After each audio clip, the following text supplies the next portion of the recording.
احمد نصلی علی رسول الکریم اما بعد فاعوذ باللہ من الشیطان الرجیم بسم اللہ الرحمن الرحیم۔ ہم قرآن مجید کی تفسیر کر رہے ہیں اور سورہ البقرہ کی آیت نمبر 78 پر پہنچے ہوئے ہیں، تو ہم شروع کرتے ہیں۔ اعوذ باللہ من الشیطان الرجیم بسم اللہ الرحمن الرحیم وَمِنْهُمْ أُمِّيُّونَ لَا يَعْلَمُونَ الْكِتَابَ إِلَّا أَمَانِيَّ وَإِنْهُمْ إِلَّا يَظُنُّونَ۔ اللہ سبحانہ تعالیٰ ہم ابھی تک بنی اسرائیل کے بارے میں واقعات پڑھ رہے ہیں، اور یہ واقعات جو ہیں وہ ضروری نہیں ہے کہ سارے اسی ترتیب سے واقعات پیش آئے جس ترتیب سے قرآن میں بتائے گئے ہیں، کیونکہ قرآن میں یہ مقصد نہیں ہے کہ واقعات کو ہمیں ایک قصہ یا کہانی نہیں سنانی، بلکہ اللہ سبحانہ تعالیٰ جب جس جگہ پر جس چیز سے سبق حاصل کرنا مناسب ہوتا ہے اس بات کو اسی حد تک وہاں پر ذکر فرماتے ہیں، تاکہ یہ قرآن سے ہم ان کے واقعات سے ہم پوری طرح سے نصیحت حاصل کر سکیں۔ اور ساتھ ہی ساتھ چونکہ وہاں پر یہ جب آیات کا نزول ہو رہا تھا تو بنی اسرائیل جو ہے یہود کے 3 قبیلے مدینہ میں موجود تھے، تو ان کو بھی دعوت دی جا رہی ہے، دعوت اسلام دی جا رہی ہے، اور ان کو ان کے باپ دادا کے برے افعال کو بتایا جا رہا ہے، اور ان کے جن باتوں پر اللہ ان سے ناراض ہوا وہ بتایا جا رہا ہے تاکہ وہ ایمان لے آئے، کیونکہ اگر وہ لوگ ایمان لے آتے تو اس کا مطلب ہے کہ ان کے آنے والی نسلوں کے لیے آسان ہو جاتا رسول اللہ صلی اللہ علیہ وسلم کے پیغام کو ماننا اور قبول کرنا۔ تو یہاں پر اللہ سبحانہ تعالیٰ فرما رہے وَمِنْهُمْ أُمِّيُّونَ لَا يَعْلَمُونَ الْكِتَابَ، کہ ان میں سے بعض ان پڑھ ایسے بھی ہیں جو کہ کتاب کے صرف ظاہری الفاظ کو ہی جانتے ہیں اور صرف گمان اور اٹکل پر ہی ہیں، یعنی کہ اب یہاں پر جو جنرل یہودیوں کا جو طریقہ تھا اس پر بتا رہے ہیں، اور اس میں پرانے اور نئے سب شامل ہیں جو رسول اللہ صلی اللہ علیہ وسلم کے زمانے میں تھے، ان کا بھی یہی تھا کہ کتاب یعنی تورات کا علم جو ہے وہ یہ سمجھتے تھے صرف علماء ہی کا کام ہے کہ علماء تورات کو سمجھیں اور پھر وہ ہمیں جو بھی بتا دیں گے ہم اس کو مانیں گے۔ تو عام لوگ جو ہوتے تھے وہ تورات کو سیکھنا سکھانا ان کو اپنے لیے ضروری نہیں سمجھتے تھے، تو اللہ سبحانہ تعالیٰ نے ایسے لوگوں کو امیون کہا۔ تو امی کا مطلب ہوتا ہے ایسا شخص جس کو کوئی نہیں ہے، ماں کے پیٹ سے جیسے پیدا ہوا ہے اسی طرح سے جاہل، جو علم سے جاہل ہوتا ہے، جس کو علم کوئی نہیں ملا ہوا ہوتا اس کو امی کہتے ہیں۔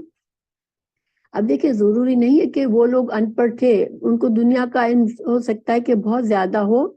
مگر انہوں نے اب تورات کی اللہ کی کتاب کا علم نہیں حاصل کیا تھا، تو اللہ سبحانہ تعالیٰ نے ان کو امی کہا۔ یہ بات ہمیں بہت ہی غور و فکر کرنے والی بات ہے کہ آج قرآن کے ساتھ امت مسلمہ کا یہی رویہ ہے کہ زیادہ تر لوگ قرآن کو سیکھنا، اس کو باقاعدہ کسی استاد کے ذریعے قرآن کو پوری طرح سیکھنا کہ اللہ سبحانہ تعالیٰ ہمیں کیا فرما رہے ہیں، صحیح احادیث کو اسی طرح سیکھنا کہ رسول اللہ صلی اللہ علیہ وسلم نے ہمیں کیا باتیں سکھائی ہیں، یہ ہمارے اندر یہ طریقہ نہیں ہے رائج، بلکہ ہم بھی اسی طرح سے علماء پر ڈیپینڈ کرتے ہیں کہ علماء ہمیں جو بتا دیں ہم اس پر عمل کریں گے۔ اور اس میں خرابی یہ ہوتی ہے کہ بعض لوگ جو اپنے آپ کو علماء کہتے ہیں وہ صحیح معنوں میں خود بھی علم نہیں رکھتے ہوتے، بس وہ دنیا کمانے کے لیے وہ عہدہ سنبھالے ہوئے ہوتے ہیں، اور پھر وہ اپنی مرضی کا دین بنا کر اور اپنی سمجھ کے مطابق یا اپنے فائدوں کو دیکھتے ہوئے لوگوں کو احکامات اور مسائل کا حل بتاتے ہیں۔ اسی وجہ سے امت مسلمہ کا یہ فرض ہے کہ وہ اپنے خود محنت سے تعلیم سیکھے۔ ظاہر علماء کی ضرورت ہمیشہ رہتی ہے، کیونکہ علماء کرام یہ اللہ کی رحمت ہوتی ہے، جس قوم میں جو نیک اور عادل علماء ہوتے ہیں اور زیادہ علماء ہوتے ہیں وہ قوم جو ہے وہ گمراہی سے بچتی ہے، کیونکہ اچھے لوگ ہوتے ہیں جو اللہ سے جوڑتے ہیں لوگوں کو۔ لیکن چونکہ یہ دنیا جو ہے وہ اس میں ہر طرح کے لوگ ہیں، انسان دین کے نام پر آنکھیں بند کر کے بعض اوقات ایسے لوگوں پر بھروسہ کرتا ہے کہ ان کو خود علم نہیں ہوتا. لیکن اللہ سبحانہ تعالیٰ فرما رہا ہے کہ جو علماء کے جو بھی کرائم تھے کہ وہ کتاب میں تحریف کرتے تھے، لیکن جو عام لوگوں کا کیا حال تھا کہ جو وہ بالکل ان پڑھ تھے کتاب سے، پھر وہ کس طرح سے تھے کہ وہ ان میں سے بعض ان پڑھ ایسے بھی ہیں جو کتاب صرف ظاہری الفاظ کو ہی جانتے ہیں اور صرف گمان اور اٹکل ہی پڑھے. یعنی کہ ظاہری بات ہے کہ ہر انسان اپنے لیے اچھا ہی چاہتا ہے، دنیا میں بھی اچھا چاہتا ہے اور آخرت میں بھی اچھا چاہتا ہے. تو پھر انسان جب اس کو علم نہیں ہوتا کہ صحیح معنوں میں آخرت کی کامیابی کیسے حاصل کرنی ہے، تو پھر وہ ایسے نسخے جو ان کو جنت کے ایزی آسان وظیفے بتا دیے جاتے ہیں کہ یہ کرنے سے جنت مل جائے گی، وہ کرنے سے مل جائے گی، تو اسی میں خوش رہتے ہیں. یہ ان کی اپنی خواہشات اور اپنی جو ہے وہ تمناؤں کا نتیجہ ہوتا ہے. اللہ سبحانہ تعالیٰ فرما رہے ہیں کہ اب آگے اللہ سبحانہ تعالیٰ ان کے علماء کے اوپر تنقید کر رہے ہیں. فَوَيْلٌ لِّلَّذِينَ يَكْتُبُونَ الْكِتَابَ بِأَيْدِيهِمْ ثُمَّ يَقُولُونَ هَٰذَا مِنْ عِندِ اللَّهِ لِيَشْتَرُوا بِهِ ثَمَنًا قَلِيلًا وَوَيْلٌ لَّهُم مِّمَّا كَتَبَتْ أَيْدِيهِمْ وَوَيْلٌ لَّهُم مِّمَّا يَكْسِبُونَ. اللہ سبحانہ تعالیٰ یہاں پر ایک وعید ہے ان علماء پر جنہوں نے جو دین کی بات اور لوگوں سے چھپاتے ہیں. اور یہاں پر جو یہود کے علماء تھے ان پر ہے اصل بات کی آیات ان کے لیے ہے کہ وہ کیا چھپاتے تھے کہ اپنی کتاب میں وہ حقائق چھپاتے تھے جس سے رسول اللہ صلی اللہ علیہ وسلم کی نبوت ثابت ہوتی اور ان کے لوگ ایمان لے آتے. کیونکہ جب مدینہ میں آپ صلی اللہ علیہ وسلم آئے تو ان کے علماء نے پہچان لیا آپ صلی اللہ علیہ وسلم کو کہ یہ اللہ کے سچے نبی ہیں. تو انہوں نے پھر وہ باتیں چھپا دی اپنی کتاب کی جو عام لوگوں کو اگر پتہ چلتی تو شاید وہ ایمان لے آتے. تو اللہ سبحانہ تعالیٰ نے ان کو بڑی دھمکی دی ہے کہ ویل ہے ان کے لیے. ویل کیا ہے؟ ویل کا مطلب ہلاکت، بہت زیادہ ہلاکت بھی ہے. لیکن یہاں پر ایک اور معنی جو حدیث سے ثابت ہے وہ امام احمد اور ترمذی کی حدیث ہے. جہنم کی وادی کا نام ہے جس کی گہرائی 40 سال، یعنی اتنی گہرائی ہے کہ ایک کافر کو جب اس میں ڈالا جائے گا تو 40 سال تک وہ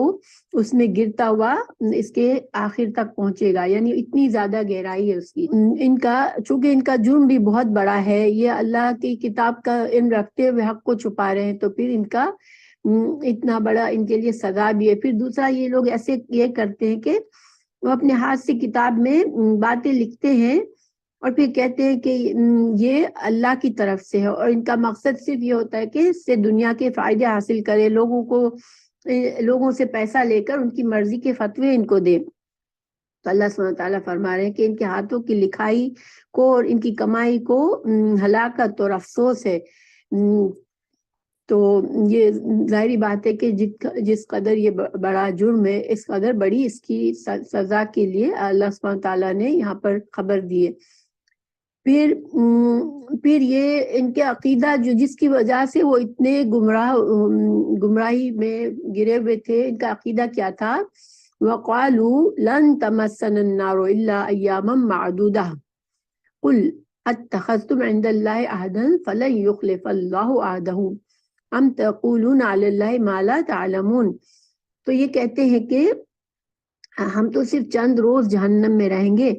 ان سے کہو کہ کیا، اللہ سبحانہ تعالیٰ فرما رہے ہیں ان سے کہو کہ کیا تمہارے پاس اللہ تعالیٰ کا کوئی لکھا ہوا پروانہ ہے؟ اللہ نے تم کو لکھ کر یہ بات دے دی ہے کہ تم کو صرف چند روز کے لیے جہنم میں جانا ہوگا؟ اللہ تعالیٰ فرما رہے ہیں کہ اگر ہے تمہارے پاس ایسا کوئی ثبوت تو یقیناً اللہ تعالیٰ اپنے وعدے کا خلاف نہیں کرے گا. لیکن ہرگز تمہارے پاس ایسی کوئی چیز نہیں ہے، بلکہ تم تو اللہ کے ذمہ وہ باتیں لگاتے ہو جنہیں تم نہیں جانتے ہو. تو یہ عام لوگوں کا بھی عقیدہ یہی تھا، چونکہ علماء نے ان کے دلوں میں بھی یہ بات ڈالی تھی کہ چند روز کی بات ہے، تم کو اگر جہنم میں ڈالے بھی گئے تو صرف چند روز کے لیے. اس کے بارے میں مختلف اقوال ہیں. ایک قول ان کا یہ تھا کہ چونکہ انسان کی زندگی دنیا پر جو ہے وہ 7,000 سال تک، یعنی انسان کی نسل جو ہے وہ 7,000 سال تک رہے گی، پھر قیامت آ جائے گی، تو پھر ہر 1,000 سال کے بدلے ہم کو ایک دن جہنم میں گزارنا پڑے گا. اور پھر ایک اور بات یہ کہتے تھے کہ 7 دن جہنم میں رہیں گے، اور کچھ کہتے تھے کہ 40 دن ہم نے بچڑے کی عبادت کی ہے تو 40 دن جہنم میں رہیں گے، یعنی اس طرح کی باتوں پر یہ یقین رکھتے تھے۔ لیکن سوال یہ پیدا ہوتا ہے کہ پہلی بات تو یہ کہ یہ ساری ان کے دماغ کی پیداوار تھی، ورنہ جتنے بڑے بڑے کرائم انہوں نے کیے ہیں تو پھر اللہ سبحانہ تعالیٰ بار بار ان کو وعید دے رہا ہے جہنم کی، ویل کی، تو پھر وہ اس طرح سے کیسے کہہ سکتے ہیں؟ اوپر سے دیکھیں جہنم ایک ایسی جگہ ہے، اتنی بری جگہ ہے کہ اس کا ایک صرف ہوا کا جھونکے کی طرح بھی اس کا اگر جھونکا لگے گا تو انسان تڑپ جائے گا۔ جب مجرموں کو جہنم کا صرف دور سے ایک جھونکا آئے گا تو بھی وہ بالکل بے حال ہو جائے گا۔ تو جہنم سے اللہ سبحانہ تعالیٰ ہمیں ایک لمحے کے لیے بھی بچائے۔ اور ایسے مسلمان بھی اس طرح کی سوچ رکھنے والے ہوتے ہیں کہ ہم جو ہے وہ امت مسلمہ ہیں، تو ہمارا بھی یہی ہے کہ اگر تو سزا ملی تو کچھ عرصے تک ملے گی، یا پھر ہمارے لیے ہمیں تو شفاعت ہو جائے گی ہمارے لیے۔ مگر یہ جو ساری باتیں انسان اپنے دل سے نہیں بنا سکتا یہ چیزیں۔ اللہ تعالیٰ فرما رہا ہے بلا من کسب سیئۃ وحاطت بہ خطیئتہ فاولئک اصحاب النار هم فیہا خالدون۔ اللہ سبحانہ تعالیٰ فرما رہے ہیں کہ تمہیں کیوں عذاب نہیں ملے گا، یقیناً جس نے بھی برے کام کیے اور اس کی نافرمانیوں نے اسے گھیر لیا وہ ہمیشہ کے لیے جہنم ہی ہوگا۔ اللہ تعالیٰ نے ان کے اس عقیدے کا انکار کر دیا کہ نہیں، چند روز کی بات نہیں ہے، بلکہ نافرمانی میں گر جانا کیا ہے۔ اللہ تعالیٰ فرما رہے ہیں کہ جس کی خطاؤں نے، گناہوں نے گھیر لیا، تو اس کا کیا مطلب ہے؟ تو دیکھیے گناہ کے کام، انسان جب گناہ سے گناہ کی توفیق ملتی ہے اور نیکی سے نیکی کی توفیق ملتی ہے، یہ اللہ سبحانہ تعالیٰ کا قانون ہے۔ تو جب انسان گناہ کرتا ہے پھر توبہ نہیں کرتا، پھر گناہ پر گناہ کرتا چلتا جاتا ہے، تو اللہ تعالیٰ اس کے لیے گناہ کا راستہ ہی آسان فرما دیتے ہیں۔ اور جو شخص جو ہے وہ ہدایت پر چلنا چاہتا ہے، نیکیوں کی کثرت کرتا ہے، غلطی ہوئی تو توبہ کرتا ہے، تو اللہ سبحانہ تعالیٰ اس کے لیے نیکی پر چلنا آسان کر دیتا ہے۔ یہ ہمیں دلائل بہت سے ملتے ہیں قرآن میں۔ سورہ اللیل آیت 8، 9، 10 میں اللہ تعالیٰ نے فرمایا جو اللہ کے حکم سے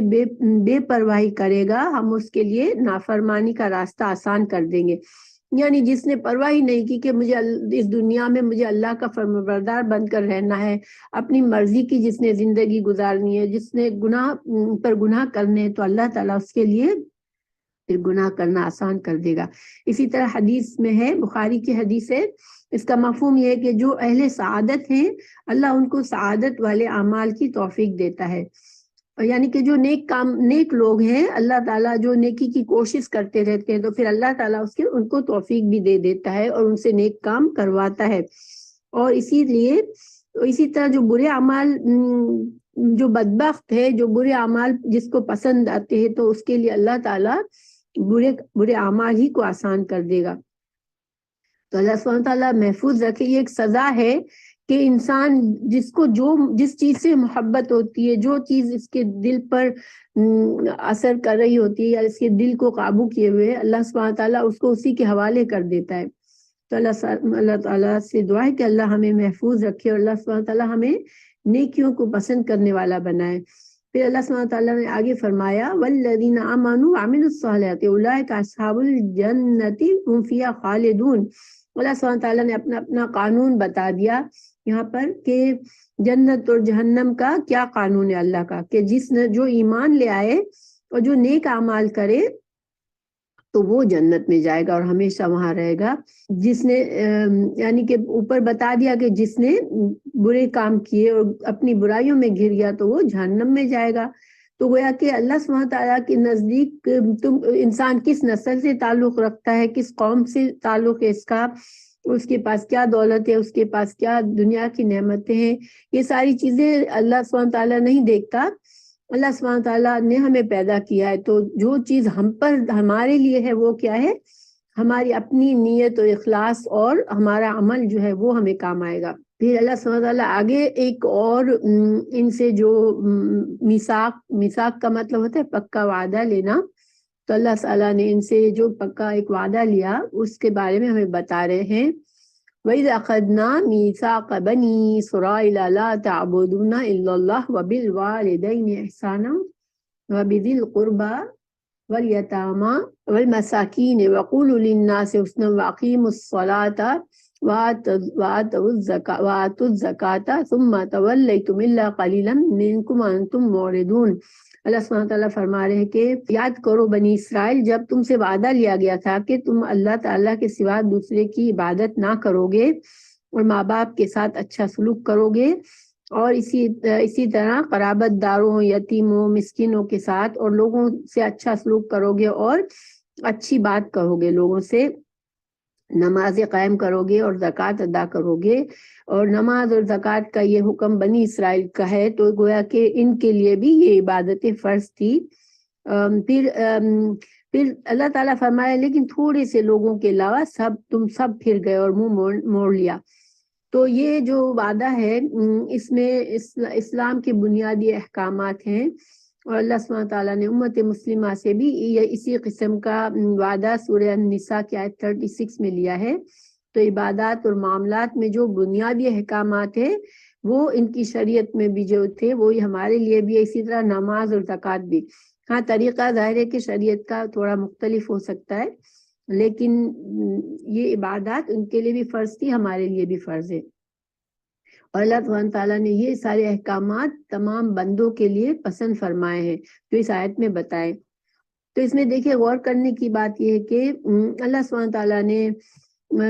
اپنی عبادت کے لیے کہا اور پھر عبادت کے بعد سب سے پہلے اللہ کی توحید اور اللہ کی عبادت، اس کے بعد اور یہ ہر نبی نے اپنی امت کو یہ بنیادی حکم دیا۔ اور اس کے بعد جو ہے وہ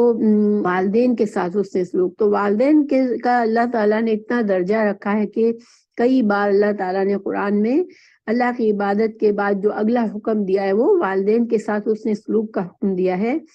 اور بہت سی احادیث میں اس کی فضیلت بتائی گئی ہے اور والدین کی نافرمانی اور ان سے برا سلوک پر عذاب سے بھی ڈرایا گیا ہے۔ تو والدین کی اطاعت جو ہے وہ بے حد ضروری ہے اور اس سے کوتاہی نہیں کی جا سکتی۔ تو اس کے بعد جو ہے معاشرے کے اور کمزور لوگ جو ہوتے ہیں، یتیم اور مسکین، اور ان سب کا بھی حق ہوتا ہے ہم پر۔ اللہ تعالیٰ اگر کسی کو اچھا رزق دیا ہے، کسی کو اچھی جگہ پہ رکھا ہے تو، اور رشتہ داروں کا بھی اسلام میں بہت زیادہ حق ہے اور رشتوں کو جوڑنے سے صلح رحمی کے بہت سے اجر و ثواب بتائے گئے ہیں۔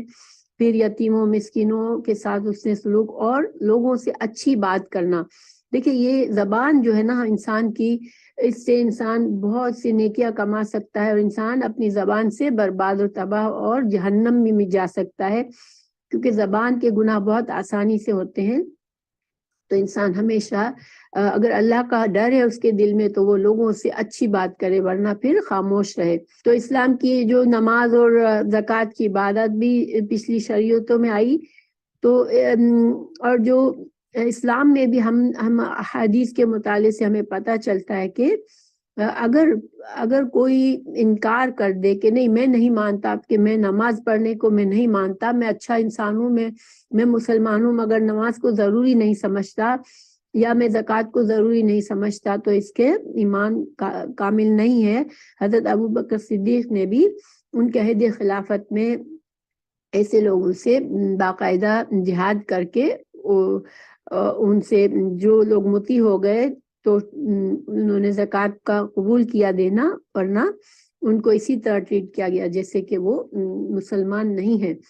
تو انسان زکوٰۃ اور نماز اور مسلمان اسلام کے بنیادی عقائد کا اگر انکار کرتا ہے، اپنی سستی سے کبھی کرنا کبھی نہ کرنا وہ بھی برا ہے اور اس میں بھی گناہ ہے، لیکن اگر ان چیزوں کا پوری طرح انکار کرنا اور ان سے مکمل طور پر ان کو نہ کرنا اور ان کو چھوڑ دینا، ان کے بارے میں فکر بھی نہ کرنا، یہ ایمان کو خطرے میں ڈالنے والی چیز ہے اور ایمان سے اسلام سے نکل جانے والی بات ہے۔ پھر اگلی آیت میں اللہ سبحانہ وتعالیٰ فرما رہے ہیں وَإِذَا أَخَذْنَا مِيثَاقَكُمْ لَا تَسْفِكُونَ دِمَاءَكُمْ وَلَا تُخْرِجُونَ أَنفُسَكُمْ مِنْ دِيَارِكُمْ ثُمَّ أَقْرَرْتُمْ وَأَنْتُمْ تَشْهَدُونَ۔ تشہدون. تو پیچھے بھی اللہ تعالیٰ نے فرمایا کہ یہ سارا پکا عہد لینے کے بعد تم نے منہ موڑ لیا اور ان چیزوں پر عمل نہیں کیا. اور پھر تم سے ایک اور وعدہ لیا گیا تھا کہ تم جو ہو وہ اپنے لوگوں کا خون نہیں بہاؤ گے. یعنی بنی اسرائیل جس طرح مسلمان بھائی بھائی ہیں، اسی طرح بنی اسرائیل کو بھی منع کیا گیا تھا کہ دوسرے ہم مذہب کا قتل کرنا، اس کا خون بہانا جو ہے وہ کبیرہ گناہ ہے، منع ہے. اسی طرح سے نہ ہی ان کو بے گھر کرنا، ان کو کسی سے لڑ کر اس کو بے گھر کرنا بھی ان کے لیے حرام تھا. تو یہ وعدے پر بھی انہوں نے اقرار کیا، لیکن پھر کیا کیا؟ ثم انتم هؤلاء تقتلون انفسکم وتخرجون فریقا منکم من دیارہم وتظاہرون علیہم بالاسم والعدوان وَإِن يَأْتُوكُمْ أُسَارَىٰ تُفَادُوهُمْ وَهُوَ مُحَرَّمٌ عَلَيْكُمْ إِخْرَاجُهُمْ أَفَتُؤْمِنُونَ بِبَعْضِ الْكِتَابِ وَتَكْفُرُونَ بِبَعْضٍ فَمَا جَزَاءُ مَن يَفْعَلُ ذَلِكَ مِنكُمْ إِلَّا خِزْيٌ فِي الْحَيَاةِ الدُّنْيَا وَيَوْمَ الْقِيَامَةِ يُرَدُّونَ إِلَىٰ أَشَدِّ الْعَذَابِ وَمَا اللَّهُ بِغَافِلٍ عَمَّا تَعْمَلُونَ. تو اللہ سبحانہ تعالیٰ اب ان کے ایک اور شر کی بات ہمیں بتا رہے ہیں کہ ان کا ایک بہت ہی برا ایک اور طریقہ، جس سے پتہ چلتا ہے کہ وہ اللہ کی کتاب کے کسی حکم کو مانتے تھے، کسی کو نہیں مانتے تھے. تو اللہ تعالیٰ فرما رہا ہے کہ جب تم سے وعدہ لیا گیا، پکا وعدہ، کہ تم آپس میں ایک دوسرے کو قتل نہیں کرو گے اور نہ ہی جلا وطن کرو گے، اور تم نے اقرار کیا تھا اور تم شاہد تھے، پھر تم نے کیا کیا کہ تم نے آپس میں قتل کیا اور آپس میں ایک فرقے کو جلا وطن بھی کیا، اور گناہ اور زیادتی کے کاموں میں ان کے خلاف دوسرے کی طرفداری کی. ہاں، تم وہ قیدی، جب وہ قیدی ہو کر تمہارے پاس آئے تو تم نے ان کے فدیے دیے، لیکن ان کا نکالنا، ان کا گھروں سے نکالنا ہی تم پر حرام تھا، اس کا کچھ خیال نہ کیا تم نے. کیا بعض احکام پر ایمان رکھتے ہو اور بعض کے ساتھ کفر کرتے ہو؟ تم میں سے جو بھی ایسا کرے اس کی سزا اس کے سوا کیا ہو کہ دنیا میں رسوائی اور قیامت کے دن سخت عذاب کی مار، اور اللہ تعالیٰ تمہارے اعمال سے بے خبر نہیں ہے. یہ جو آیت ہے اس کا بیک گراؤنڈ جب مدینہ کا ہے، کہ مدینہ میں جو 3 قبیلے تھے یہودیوں کے، ان کے نام تھے بنو قینقاع، بنو نذیر اور بنو قریظہ. تو اور ساتھ ہی ساتھ مشرکین کے 2 قبیلے رہتے تھے. رسول اللہ صلی اللہ علیہ وسلم کی ہجرت سے پہلے کی بات کر رہی ہوں میں، کہ اس وقت 2 قبیلے اوس اور خزرج تھے جو کہ مشرک تھے، اور 3 قبیلے یہود کے تھے. اب حلیف، پہلے زمانے میں حلیف کا سسٹم ہوتا تھا، کہ کیونکہ قبائلی سسٹم تھا، کوئی سینٹرل گورنمنٹ تو نہیں ہوتی تھی، تو ہر قبیلہ اپنے لیے ایک حلیف بنا لیتا تھا، اور جب یہ حلیف بن جاتے تھے ایک دوسرے کے تو پھر ایک دوسرے کی مدد کرتے تھے جنگ میں. اگر کوئی خطرہ ہوتا تھا تو اپنے حلیف سے مدد لیتے تھے. تو جو یہودی تھے 3 قبیلے، بنو قریظہ جو تھے وہ اوس کے حلیف، اور بنو قینقاع اور بنو نذیر جو تھے وہ خزرج کے حلیف تھے. اب اوس اور خزرج میں جنگ ہوتی رہتی تھی. یہ 2 قبیلے قریش کے جو بعد میں مسلمان ہو گئے، لیکن اسلام سے پہلے ان میں بہت زیادہ جنگیں ہوتی تھی، اور یہ یہودی بھی ان میں بھی کافی جنگیں ہوتی تھی. تو پھر جب جنگ ہوتی تھی تو وہ کیا کرتے تھے کہ اپنے ہی بھائیوں کو گھر سے بھی نکالتے تھے، ان کے گھروں کو لوٹ لیتے تھے اور ان کو قتل کرتے تھے. پھر جب وہ جنگی قیدی بن جاتے تھے تو پھر وہ ان کا فدیہ دیتے تھے اور کہتے تھے کہ ہماری کتاب میں لکھا ہوا ہے کہ ہم اگر کوئی یہودی کسی کا قیدی بن جائے تو اس کا فدیہ دے کے اس کو چھڑاؤ. تو گویا کہ وہ اپنی مرضی سے، حالانکہ ان کی کتاب میں یہ بھی لکھا ہوا تھا کہ تم اپنے بھائی سے جنگ نہیں کرو گے اور اپنے یہودی بھائی کو اس کے گھر سے نہیں نکالو گے. تو یہ 2 کام تو وہ آسانی سے کر لیتے تھے، اور پھر وہ فدیہ دے کر چھڑانے کا کام کر کے خود کے نیک بننے کا اعلان کرتے تھے. اللہ تعالیٰ نے فرمایا کہ یہ صحیح طریقہ نہیں ہے دین کا، کہ انسان اللہ کے کچھ احکامات کو مانے اور کچھ کی کھلی خلاف ورزی کرے. دین جو ہے پورے کا پورا انسان کو اپنی فرما برداری کا اظہار کرنا ہے، اللہ کے ہر حکم کو ماننا ہے. تو جو لوگ اللہ سبحانہ تعالیٰ فرما رہے کہ میں اللہ غافل نہیں ہے، جو تم یہ کر رہے ہو اس سے تم کو دنیا میں بھی رسوائی ملے گی اور ذلت ملے گی، اور آخرت میں بھی تم کو عذاب دیا جائے گا. اب دیکھیں یہاں پر تھوڑا سا ہم اپنے امت مسلمہ پر بھی غور کرتے ہیں کہ آج بہت سے مسلمان جو ہیں وہ جانتے بوجھتے بہت سے اسلام کے احکامات کو چوز کرتے کہ ہم وہ ان پر عمل کرنا ضروری نہیں سمجھتے، بس ڈیسائیڈ کر لیتے ہیں کہ ہمیں یہ کام نہیں کرنا اور ہمیں یہ کام کرنا ہے. یہ جو ہے نا یہ صحیح اسلام نہیں ہے اور اللہ سبحانہ تعالیٰ کو یہ پسند نہیں، اور یہ اللہ کو بہت ناراض کرنے والی بات ہے. اللہ سبحانہ تعالیٰ ہمیں محفوظ رکھے اور ہمیں پوری طرح سے دین میں داخل ہونے کی توفیق عطا کرے، آمین. تو پھر اللہ سبحانہ تعالیٰ نے آگے فرمایا اولئک الذین اشتروا الحیات الدنیا بالآخرہ، کہ جو انسان جو قوم جو خود کو اللہ کی فرما بردار کہتی ہو اور پھر وہ اس طرح کے کام کرے کہ وہ اپنی دنیا کے فائدے کے لیے کچھ احکامات کو مانے اور کچھ کو چھوڑ دے، تو پھر اللہ سبحانہ تعالیٰ فرما رہے ہیں کہ ان کے لیے عذاب ہے اور ان کو مدد نہیں کی جائے گی. یہ سخت وعید ہے. اللہ سبحانہ تعالیٰ محفوظ رکھے کہ انسان جانتے بوجھتے ہوئے بھی اللہ سبحانہ تعالیٰ کے کچھ احکامات مانے اور کچھ کو چھوڑ دے. پھر اللہ سبحانہ تعالیٰ مزید بتا رہے ہیں وَلَقَدْ آتَيْنَا مُوسَى الْكِتَابَ وَقَفَّيْنَا مِن بَعْدِهِ بِالرُّسُلِ وَآتَيْنَا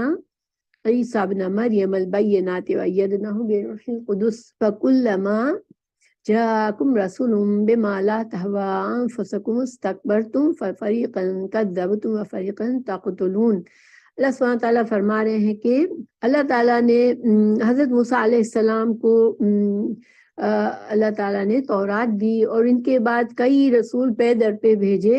اور حضرت عیسیٰ علیہ السلام کو بھی آخری عیسیٰ علیہ السلام بنی اسرائیل کے آخری نبی تھے، تو ان کو بھی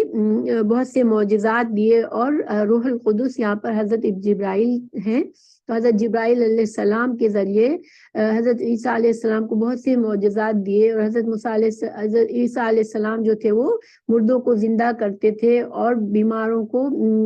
شفا دیتے تھے، اندھے کو پیدائشی اندھے کو آنکھیں آ جاتی تھی. یہ سب کچھ اللہ کے اذن سے ہوتا تھا. اور اللہ سبحانہ تعالیٰ کے جو روح القدس جو جبرائیل علیہ السلام ہیں ان کی مدد بھی شامل ہوتی تھی اللہ کے اذن سے. تو مگر تم کیا کرتے تھے یہ سارے انبیاء کے ساتھ؟ تم نے کیا کیا کہ تم کو جب کوئی بات کسی نبی کی پسند نہیں آتی تھی تو تم اس کو قبول نہیں کرتے تھے، تم کسی نبی کو مانتے تھے، کسی کو جھٹلاتے تھے. جیسے مثال کے طور پر رسول اللہ صلی اللہ علیہ وسلم کی رسالت کو انہیں جھٹلایا ان لوگوں نے، حضرت عیسیٰ علیہ السلام کی رسالت کو جھٹلایا اور حضرت زکریا اور یحییٰ کو قتل کیا. یہ اللہ سبحانہ تعالیٰ بتا رہے کہ کس طرح کا ایمان ہے تمہارا کہ تم جس نبی کو تم پسند کرتے ہو، جس کی جو بات دین کی پسند کرتے ہو اس پر صرف عمل کرتے ہو، ورنہ تمہیں انبیاء کو قتل کرنے سے بھی گریز نہیں ہوتی. اللہ تعالیٰ مزید فرما رہے ہیں وَقَالُوا قُلُوبُنَا غُلْفٌ بَل لَّعَنَهُمُ اللَّهُ بِكُفْرِهِمْ فَقَلِيلًا مَّا يُؤْمِنُونَ. اور جب ان سے قرآن کا نزول ہوا اور ان کو کہا گیا کہ تم قرآن کو مانو، تو انہوں نے کہا نہیں، ہمارے دل پر تو پردے ہیں، ہمارے دل جو ہے وہ آپ کی آپ صلی اللہ علیہ وسلم سے یہ کہتے تھے کہ ہمارے دل پر آپ کی تعلیمات کا کوئی اثر نہیں ہے اور ہمارے دل تو غلاف میں ہے اور ہمارے پاس تو اتنا علم ہے کہ ہمارے پاس ہمیں مزید علم کی ضرورت نہیں ہے. اللہ سبحانہ تعالیٰ نے فرمایا کہ ایسا نہیں ہے، بلکہ اللہ تعالیٰ نے ان کے گناہوں کی وجہ سے ان پر لعنت کر دی ہے اور اللہ کی لعنت کی وجہ سے یہ اب یہ ایمان نہیں لا سکتے. جس بد نصیب پر اللہ سبحانہ تعالیٰ لعنت کر دے، لعنت کا مطلب ہے اللہ کی رحمت سے محرومی، تو شیطان کو بھی اللہ نے اپنی رحمت سے محروم کیا ہے. تو اس طرح کے جرائم سے ان کو بھی اللہ تعالیٰ نے یہ بتا دیا ہمیں کہ اللہ تعالیٰ نے ان کے دلوں پر لعنت کر دیے، ان کو اپنی رحمت سے دور کر دیا ہے، تو اب ان کو یہ ایمان نہیں لائیں گے. ایمان لانا یہ اللہ کا بہت بڑا انعام ہے، کیونکہ ایمان لا کر ہی انسان اپنے آپ کو دنیا اور آخرت میں کامیابی حاصل کرتا ہے. لیکن جس بد نصیب کے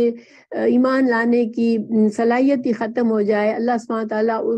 اس کے دل پر اس کو لعنت ہی کر دے، اس کو اپنی رحمت سے ہی دور کر دے، تو یہ بہت ہی بد نصیبی ہے. پھر اللہ تعالیٰ مزید فرما رہے ہیں فلما جاءهم كتاب من عند الله مصدق لما معهم وكانوا من قبل يستفتحون على الذين كفروا فلما جاءهم ما عرفوا كفروا به فلعنة الله على الكافرين. یہ یہودی جو مدینہ میں تھے وہ نبی صلی اللہ علیہ وسلم کے رسالت سے پہلے وہ دعا کرتے تھے اللہ سے کہ اللہ تعالیٰ جس نبی کا وعدہ تو نے کیا ہے اس کو بھیج تاکہ ہم اس کے ذریعے کامیابی حاصل کریں، اس کی پیروی کر کے ہم دنیا میں بڑا مقام حاصل کرے۔ اور وہ یہ جو مشرکین تھے ان کو بھی بڑے فخر سے کہتے تھے کہ اب ہمارے رسول آنے والے ہیں اور جب وہ آ جائیں گے تو ہم کو اللہ تم پر غلبہ دے گا۔ لیکن جب رسول اللہ صلی اللہ علیہ وسلم آئے اور ان کو پتہ چلا کہ یہ ہماری نسل سے نہیں ہے تو پہچاننے کے باوجود بھی انکار کر دیا، ضد اور عناد اور دشمنی میں کہ ہم تو بڑے اعلیٰ نسل ہیں، تو ہم جو ہے یہ عرب کی نسل سے جو نبی ہم ان کو کیوں مانیں، یہ تو ہمارے لیے توہین ہے۔ تو انہوں نے اپنی ضد اور عناد میں آپ صلی اللہ علیہ وسلم کی رسالت کو جھٹلا دیا۔ اللہ سبحانہ تعالیٰ فرما رہے ہیں کہ بئس ما اشتروا به انفسهم ان يكفروا بما انزل الله بغيا ان ينزل الله من فضله على من يشاء من عباده فباءوا بغضب على غضب وللكافرين عذاب مهين۔ اللہ سبحانہ تعالیٰ فرما رہے ہیں کتنا برا سودا کیا انہوں نے کہ انہوں نے ہدایت کے بدلے گمراہی کو خرید لیا، اور اللہ تعالیٰ نے جو نازل فرمایا، قرآن کو نازل فرمایا، رسول اللہ صلی اللہ علیہ وسلم کو بھیجا، تو اس سے صرف جانتے بوجھتے اپنی ضد میں اس کو وہ جھٹلا رہے ہیں اور انکار کر رہے ہیں۔ اور ان کو غصہ یہ ہے کہ اللہ تعالیٰ نے کیوں اپنی یہ رحمت اور یہ نبوت جو ہے وہ ہماری نسل کے علاوہ کسی اور کو دے دی۔ یہ اللہ سبحانہ تعالیٰ کے سامنے یہ ان کی بہت بڑی جرت تھی، یہ آبجیکشن ان کا کہ اللہ نے کیوں اپنے پسند سے نبی بنایا اور ہماری نسل میں سے نہیں بنایا۔ تو اللہ سبحانہ تعالیٰ ان پر بہت غضبناک ہوا۔ غضب علی غضب کا مطلب ہے بہت زیادہ غضب کے ساتھ اللہ تعالیٰ ان پر بہت غضبناک ہوا، اور ان کے لیے آخرت میں رسوا کرنے والا عذاب ہے۔ جو بھی تکبر کرتا ہے دنیا میں ان کو آخرت میں بھی اللہ رسوائی کا عذاب دے گا۔ وَإِذَا قِيلَ لَهُمْ آمِنُوا بِمَا أَنزَلَ اللَّهُ قَالُوا نُؤْمِنُ بِمَا أُنزِلَ عَلَيْنَا وَيَكْفُرُونَ بِمَا وَرَاءَهُ وَهُوَ الْحَقُّ مُصَدِّقًا لِمَا مَعَهُمْ قُلْ فَلِمَ تَقْتُلُونَ أَنْبِيَاءَ اللَّهِ مِنْ قَبْلُ إِن كُنتُم مُؤْمِنِينَ۔ تو ان سے جب کہا گیا کہ تم اللہ کی کتاب پر ایمان لے آؤ، اللہ نے جو نازل فرمایا اس کو قبول کرو، انہوں نے کہا نہیں، ہم کو جو بھی ہم پہلے تورات میں دے دیا گیا بس وہی ہمارے لیے کافی ہے،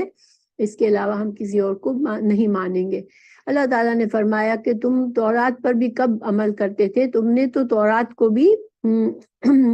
حالانکہ قرآن جو ہے وہ تورات کی تصدیق کرنے والی کتاب ہے۔ تورات میں جو احکامات ہے قرآن میں اللہ تعالیٰ نے اس کی تصدیق فرمائی ہے، اور تم جانتے ہو یہ، تو تم تو اگر تم تورات پر بھی صحیح عمل کرتے اور صحیح مانتے تو پھر تم اپنے انبیاء کرام کو جو تم قتل کرتے تھے وہ کیوں کرتے؟ یعنی تمہارے اندر کبھی ایمان تھا ہی نہیں۔ پھر اللہ تعالیٰ ان کو مثال دے رہے ہیں وَلَقَدْ جَاءَكُم مُوسَىٰ بِالْبَيِّنَاتِ ثُمَّ اتَّخَذْتُمُ الْعِجْلَ من بعد وانتم ظالمون، کہ اللہ تعالیٰ نے تو اللہ تعالیٰ نے تو موسیٰ علیہ السلام کو بھیجا تھا معجزات دے کر، کتاب دے کر، لیکن تم نے کیا کیا کہ پھر بھی تو جو توحید کا تمہیں حکم دیا گیا اللہ کو ایک ماننے کا، تم نے اس میں خلاف ورزی کی اور شرک کیا، اور بچڑے کو جانتے بوجھتے بچڑے کو تم نے معبود بنایا، اور تم نے اتنا بڑا شرک کا ظلم کیا کہ شرک جو ہے وہ ظلم عظیم ہے۔ اللہ کا حق ہے کہ اس کو ایک مانا جائے، اور جو اس حق میں کمی کرتا ہے وہ بہت بڑا ظلم کرتا ہے۔